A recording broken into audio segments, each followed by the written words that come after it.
By Bill Green Photos. Mikey Williams. Top rank. Last week Fight News discussed several topics with elite trainer and manager Brian "Bomac" McIntyre and 2-ranked P4P champion Terence "Bud" Crawford. 310-22 COS.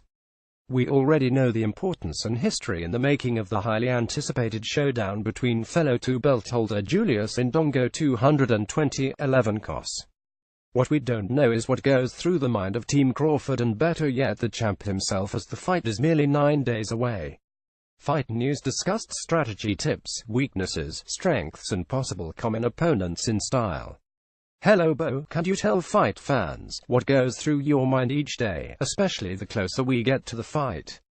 In other words, what goes through the mind of a trainer? Bomac. Everything is intact. I make sure that the sparring is sharp, avoid being complacent, always looking for new ideas to switch things up. My job is to keep the rhythm and momentum flowing smooth. We discuss everything as a team. We are all on our asses if we feel there is any kind of slacking. Terence, how about you? I hear stories from the fellas all the time that your demeanor changes. Can you elaborate on the change? Do you notice it? Crawford. I get more serious, more focused as we get closer. Absolutely. I get in that zone where I focus on all the details. Everything from A to Z. Cutting weight can change anybody's demeanor. It's not easy work up here. We bust our asses, but we are in the fight game. Not to mention, we know that the other guy is training to take your head off, so the change in demeanor is necessary. A lot has been talked about, boxing experts stating that Indongo may quite possibly be the biggest fighter that you have faced in your career.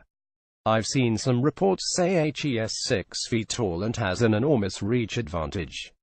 However, recently you posed for a picture with him in LA at the Lomachenko press conference, and to me the size difference did not seem to be significant at all. Can you tell the viewers your impression? Crawford. I mean, the size and all that really doesn't mean much to me. At the end of the day he must make 140 and we're going to test our skills in there regardless. Honestly, I didn't view him any different than anyone else. I fought plenty fighters in both the amateurs and pros that were taller and bigger. We have been sparring with 2 slightly taller fighters in Jamonte Clark. 127 COS and Gaku Takahashi. 1571, 3 COS. I can't thank those 2 enough, as they pushed me in camp. I'm forever grateful. Bomac. Indongo, while undefeated, has mostly only fought 2 recognized but respected opponents, that being Ricky Burns and Edward Troyanovsky. Nearly all his bouts have been fought in his home country of Namibia. Do you believe fighting in the US, and especially near Terence's backyard in Lincoln, Nebraska, will be an overwhelming experience for him? Bomac. Good question. I mean, it could go either way. I could see him being totally fine with it because he won both his titles in different countries. However, if he doesn't handle it well, that will be his undoing, because we expect 15K of screaming Nebraskans come the 19th. Terence, it has been widely publicized that both you and Indongo are being charged up to 100K apiece for sanctioning fees for this unification bout. I guess my question for you is that a fair price, and is it worth it in the end? Crawford. Honestly, I don't put much thought into that. This is boxing and this is the way things are done. I let my management and promotional team take care of all that. Bomac, have you watched a video of Indongo, and if so, what things do you see that trouble you? In addition, what deficiencies do you see in his game? Bomac. Yeah, I study everything. We know everything about this gat.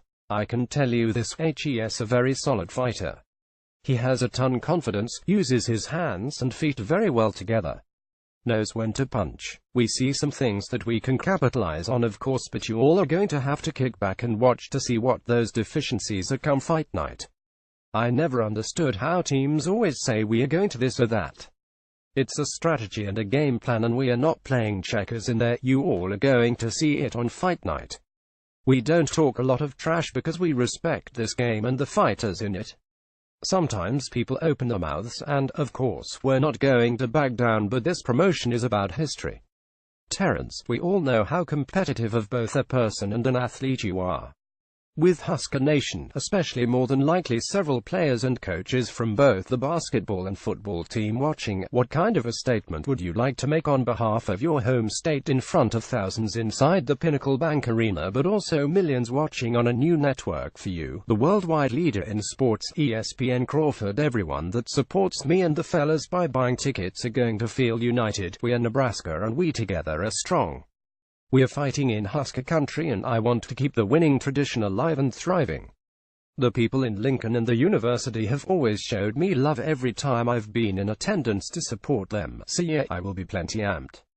As for ESPN, I grew up watching fights on that network. This fight means a lot for me. To be the best, you must fight and beat the guy that has all the belts. He has two and I have two. Now, I need to go out there and convince him that they're mine.